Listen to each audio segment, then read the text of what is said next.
শয়তান আরো বলবে ওয়ামা কানা লি আলাইকুম মিন সুলতান, আর আমি যে ওয়াদাগুলি করেছিলাম এর পিছনে কোনো দলিল ছিল না। আলেমরা কথা বলছে, কথায় কথায় কোরআন বলছে, হাদিস বলছে। লক্ষ্য করেন, শুনতেছেন আপনারা? আলেমরা কথা বলেছি, কথায় কথায় কোরআন আর হাদিসের দলিল পেশ করেছে, আল্লাহর কথা রাসূলের কথা পেশ করেছে। ওয়ামা কানা লি আলাইকুম মিন সুলতান, আর আমার কথার ভিতর কোনো দলিল ছিল না। আন্দাজে কয়ে গেছি, ভাইয়ের আমার, বোনের আমার, দিলাম একটা ডাক, ডাইনে তাকানো বায়ে তাকানো নাই, সবাই দিলা দৌড়। এখন আমারে দোষ দাও কেউ?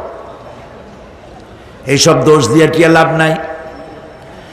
ইল্লা আন দাউতুকুম ফাস্তাজাবতুম লি, আমি কি করছি?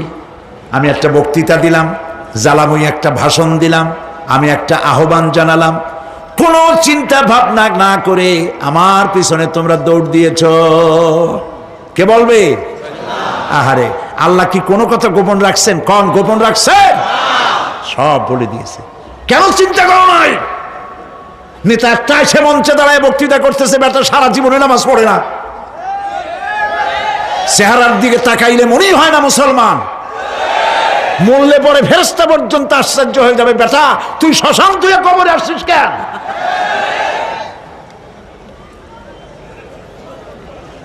এগুলোর পিছনে দৌড়েছে তোমার ভাই, আমার ভাই, উল্লুক ভাই, ভাল্লুক ভাই।